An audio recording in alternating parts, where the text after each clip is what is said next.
Hey everyone, so it's Hearth and welcome back to my channel. On today's video we are talking all about the astrological events that are occurring in October 2024.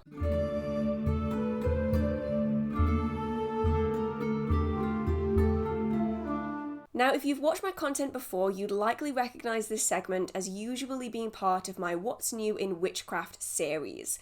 However, you might have noticed it by the way I look, you've probably noticed it by the way I sound, unless this microphone is doing me wonders right now. But I am ill, and I didn't really want to be sitting and filming a massive long video and having to edit all of it in one go. That was just way too much for me right now. So there is going to be a separate video that is the What's New in Witchcraft. That's all of the witchcraft books that are releasing in October, but that's going to be coming out towards the end of the week so that I can have a little bit more time to process it, because I got the sniffles and I'm feeling kind of sorry for myself. So apologies for that, but let me know, do you prefer them being two separate videos? I'd love to know. So with that being said, let's talk about the astrological events for October 2024. So October is a doozy for astrological events. Now, I am not an astrologer. I'm just someone who is particularly interested in the topic. And so this is not every single astrological event that is happening throughout October, because we would be here for probably days.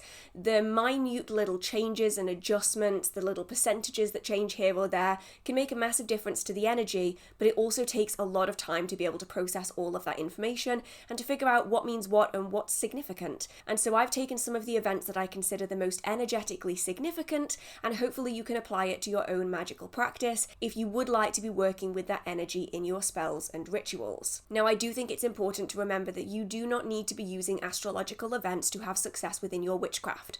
However, it can be a really nice addition to know that you are doing something appropriate during the full moon. Or say, for instance, Venus is entering into a certain sign, you might want to be working with that where it's most applicable within your own life. There are so many ways that astrology can magnify the energy of witchcraft, and while it isn't a requirement, if you're interested in it, it could be really useful to be carrying out your spells, your rituals, your divination around certain significant points in time. So, with that being said, let's start with our probably biggest astrological influence when it comes to witches, and that is the moon. Now, we actually have a couple of big events happening for the moon this October. We obviously, as always, have a full moon and a new moon, but the full moon this month is actually a supermoon. Another one, this is our, I believe, fourth supermoon this year. I keep nearly sneezing, so I'm sorry if my eyes keep watering like crazy. Up first, we have the new moon in Libra, which is happening on October 2nd.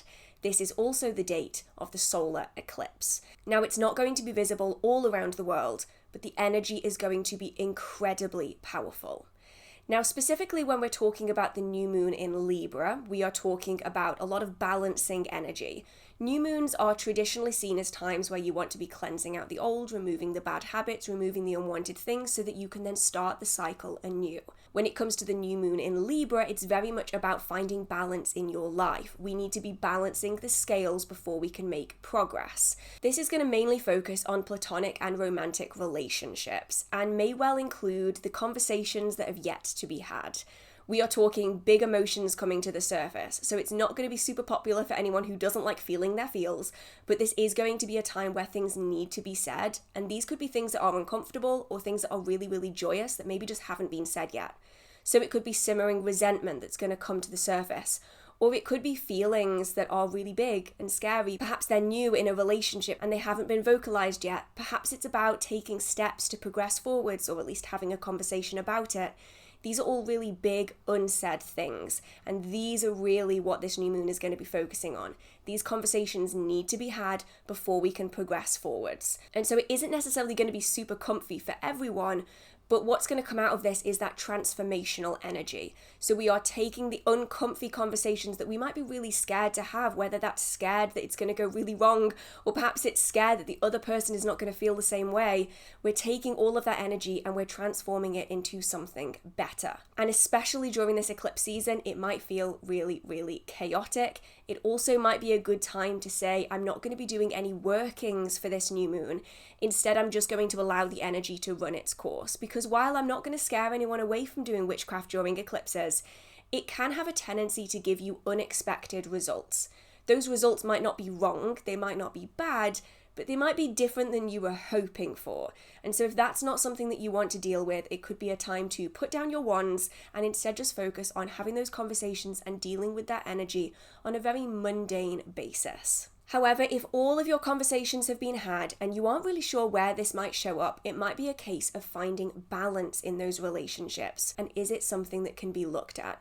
It doesn't have to be something big. It could just be something small, but even small changes make big progress in the end. We then have a supermoon on October 17th. This is the full moon in Aries. And the energy around this time is very much going to be, go, go, go, let's do it now, like right this instant. And that's very much how Aries energy can come across, especially with signs that aren't particularly used to this very potent, fiery, driven energy. But I do think it's important to say, not all situations need a go, go, go approach. And sometimes, especially after the new moon that we've just had and the other astrological events that are coming up within October, it's actually probably a better time to slow down and say, you know what, I don't need to rush this. If it's right for me, it doesn't matter how long I take to get there, it will still be waiting for me. And in the process of rushing, you might end up bulldozing through situations, through people, through life in a way that is detrimental to your long-term progress.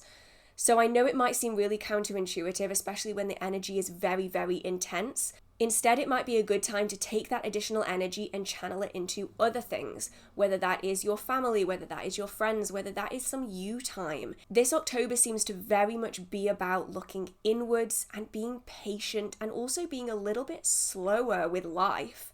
This year seems to have gone so fast, and October seems to really be pumping the brakes and saying, like, hang on a minute, you need to take a minute to process. So do with that what you will. Maybe that'll apply to one area of your life, all areas of your life, but it could be a really good time to take a look at things and say, you know what, I have actually been really rushing this. It's that kind of an energy right now. Now, we have briefly touched on the eclipse, which is going to bring some slightly chaotic energy to October 2nd. However, we do have the moon moving into Scorpio on October 22nd. Now, Scorpio, while it has this very passionate, fiery energy, it's actually a water sign. Very, very deeply connected to emotions, very passionate about the things they care about, very, very driven.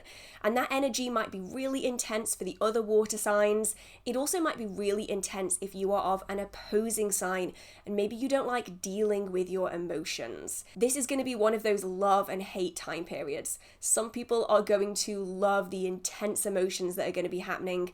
And if you don't, it might be a time to take a minute to look at why these things might be a little bit uncomfortable for you. It's a time to be feeling your feels, being in your emotions, but also being able to make decisions in an appropriate manner, which is why I said a minute ago about pumping the brakes and being a little bit slower at this time, because these intense emotions can cause us to have very intense and not always accurate reactions.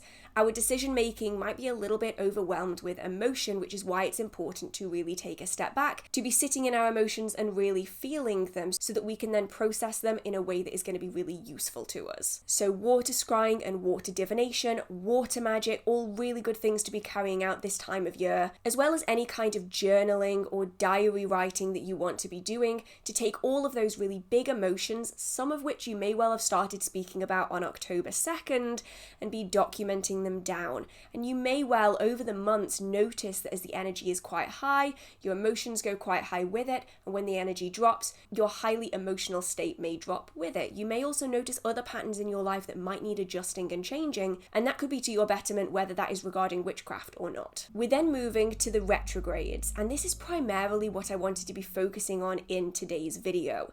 Now, I know that we had the eclipse, we had the supermoon. These are all really big, intense things that are happening just during October, but we have a lot of retrogrades that are pulling the strings underneath it all. So if you think of the lunar and solar energies as being really big, showy pieces, right? They are the very big showstoppers. But behind the scenes, making that show work are the smaller energies, the underlying cosmic energies that are significant in themselves, but often find that they take a back seat to these very big, showy lunar and solar energies. These retrogrades are very much pulling the strings behind the scenes, and how they relate to you might then change how you do your workings and how you feel the energy during the solar and lunar times. And there are a lot of retrogrades, many of which have been happening for several months now. Now, there's quite a lot of information in here, so I have my computer just here so that I can keep glancing down so that I don't make a mistake. So up first, from May 2nd to October 12th, so this retrograde is coming to an end during October, we have the Pluto retrograde. Now, this was a retrograde while it moved from Aquarius to Capricorn. So it's moving from quite floaty air energy into much more grounded earth energy. And this is very much about grounding ourselves in reality and the things that we have learned. This retrograde is very much about taking a look at all of the things that have happened to us in the past, evaluating them, taking the lessons from it, and then implementing those lessons into our lives. I'm hoping that as this section goes on, you'll see what I mean about needing to take it slow when it comes to the full moon, because there's a lot of energy going on here. This is really forcing us to look at the past mistakes that we've made, the aspects of ourselves that we are keeping hidden and we don't want to be looking at, and saying, you know what, we actually do really need to be looking at these so that we don't make the same mistakes. We're going from that air energy of very active, very do, very action focused, and we're moving into that earth energy of being very grounded and very stable. We need to be taking everything we learned in the air and rooting it into the earth. And that way we can progress forwards with a much more stable foundation. Now, some of you might find that that energy is going to come to a close on October 12th, but it is important to remember that there is almost a post-retrograde period where a lot of the fallout needs to be picked up and cleared out. So you might find that while a retrograde may end on a certain date, the fallout of that and the processing you're going to have to do is going to last for about 2 weeks after that point. So really, we're dealing with this energy till about the end of October. From June 29th through to November 15th, Saturn has been in retrograde in Pisces. This is another highly emotional situation, but instead of focusing inwards, it's about focusing that energy outwards. A lot of people see themselves as the main character in their own universe. I think that's pretty normal. We're humans. If anything, that's a basic survival instinct, is to put ourselves first. However, sometimes that can be at the detriment of other people. And so now is a really important time to be taking a look at our behavior towards other people and the way that we can better the situations of our friends, our family, and our communities as well. So it's perhaps a good time to take yourself out of that main character seat for just a moment and see if there's any other good causes that you can direct your energy towards. This could be volunteering, this could be donating to charity, this could be helping your friend or family member move, this could be being the shoulder to cry on for your friend who really needs your support right now and maybe you just haven't seen it because you've been so absorbed in your own life. And that's no shade to anyone. I think we've all been there, especially when we've been struggling. It could, for any of you who choose to carry out spells and rituals, be a time to carry out spells and rituals for causes that are really important to you. Situations in the world that really need assistance right now, or people that you think could really use your help, and so you will extend a magical hand to them if they choose to accept it.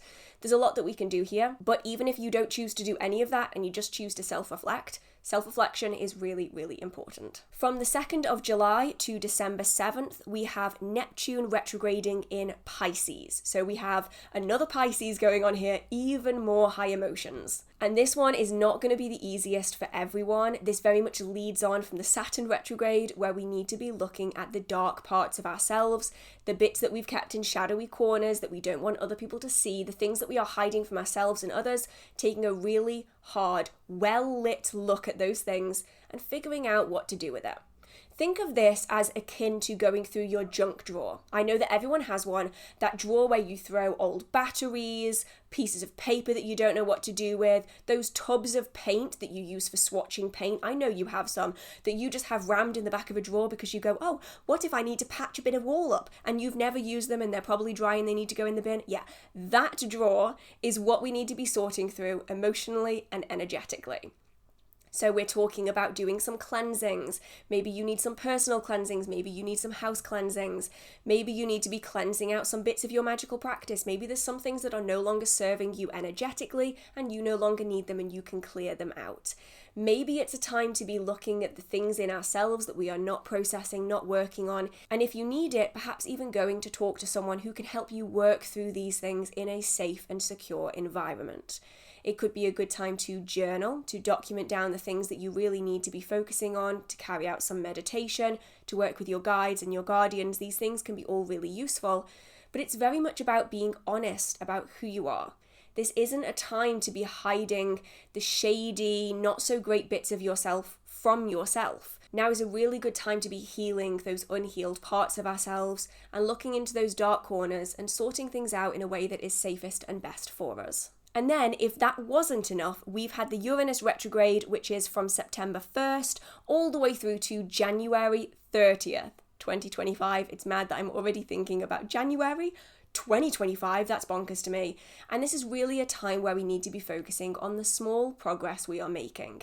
This time of year is not about making big strides towards our goals. It is not about going from A to Z instantly. It is about going from A to B, and then B to C, and then C to D. And sometimes you might then go D to C, C to B, B to D, and make consistent 2 steps forward, 1 step back, 2 steps forwards, 2 steps back, because healing and progress is not linear. It is going to have ups and downs. Some days you might be really good and you might be making loads of progress, and then you might feel like you lose it all the following day. But you are making progress in small little ways, and you're probably going to be making more progress than you realize, because these little baby steps are going to build up over time. And then lastly, the final thing that I think is going to be really significant, because if I were to talk about anything else, we would be here for considerably longer, is the last retrograde of Jupiter. Now, Jupiter is retrograding into Gemini on October 9th. And this is then going to continue on till February 4th, 2025. Now, this is very much about taking a step back and seeing the bigger picture. It's very easy to get lost in high emotions. It's very easy to get lost in not being able to see progress. But if you were to zoom out and you were to look back at everything that you've done, everything that you've been through, everything that you've healed from, every piece of progress that you have made, you would see that you have come a massively long way. And this is very much about seeing that progress taking place. So those are the astrological energies I'm going to be focusing on in October. And I hope that this was useful to any of you who are interested in dipping your toes into astrology. I'd love to know what you're doing this astrological season. Is there any particular energy that you are focusing on more than any of the others? And also, do you enjoy having the astrological section separate to the book releases? I would love to know that as well, because it's always helpful to me and my channel. So with that being said, I hope that you did enjoy this video. If you did, feel free to give it a like. It means a lot to me. And if you do enjoy the magical content on this channel or in this video, feel free to hit subscribe. I try to post magical content every single week. So with that being said, I hope you're staying safe. I hope you have a marvelous magical day. I hope that your kids or your co-workers have not given you the sniffles like I have somehow ended up with, and I will see you in the next video. Okay, bye.